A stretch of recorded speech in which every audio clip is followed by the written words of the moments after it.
I love Jane Austen, and I love everything romantic.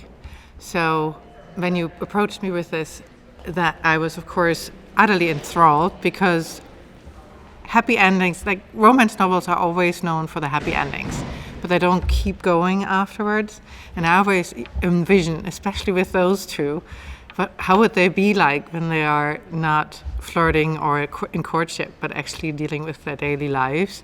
So I'm going to see what you guys came up with to make that happen. And I know it's about the sister, which one, Mary? But so it's probably going to be another romance, yes. But I want to see if there's any like daily activities or arguments with Elizabeth and Darcy, if they come around to that too. So I'm curious to see the extension of that courtship.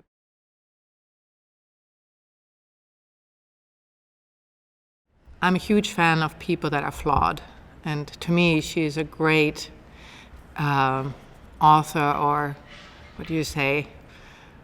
Her characters are flawed, and I like how they grow because they're flawed, and now they have to struggle with their family members or their societal restrictions, and then subsequently how they grow in the process.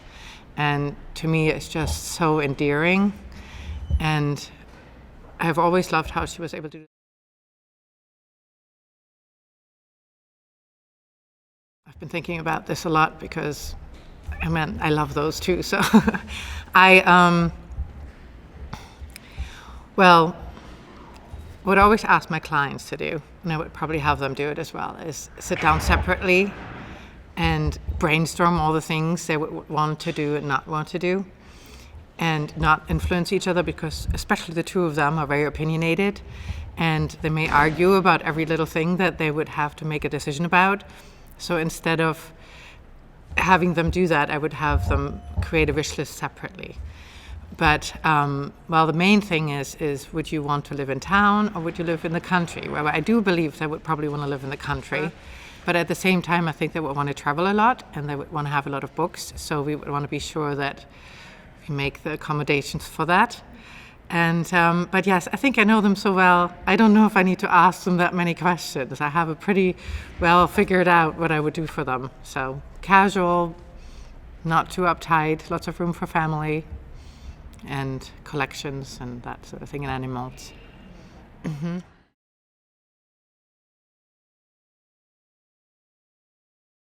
It's more comfortable than other time periods. They are a little bit less, the clothing is less confining, it just seems a little more casual. So I like that. And the colors are soothing and natural and flowing, and patterns are kind of quaint, and they're not too severe. When I think of other eras, they're often so severe and restricted, and that doesn't seem to be the case in that era.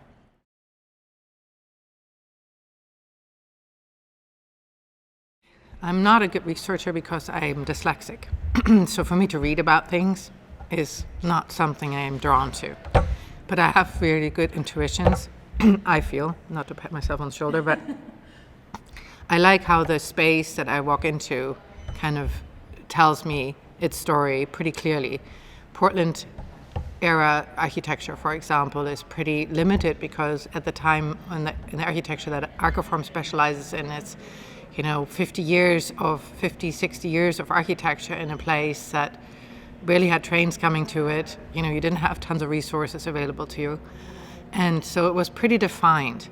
What the builder and designer at the time was also speccing, it was for speculative development often. And so the lines of a craftsman are pretty clearly a craftsman. And so if you can build on that and incorporate that in your aesthetic, then I think it makes for really good architecture and design and remodeling.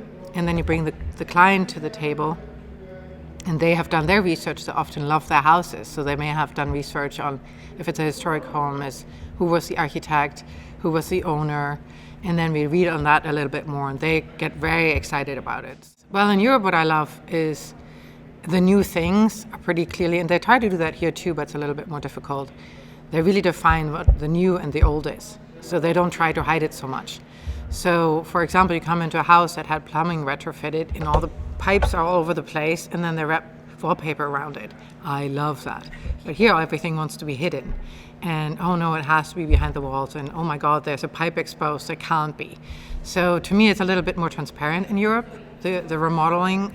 And they do also really severe modern additions to the Victorian house.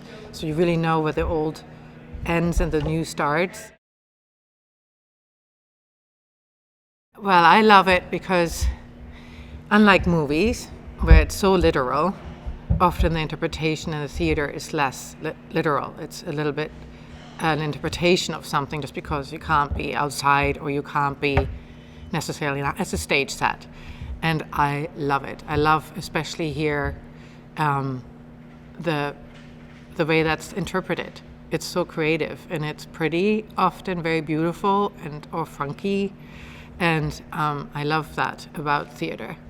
And then how everything, these big stories are compacted with all that meaning and all that messaging into a 2-hour or 3-hour production to me.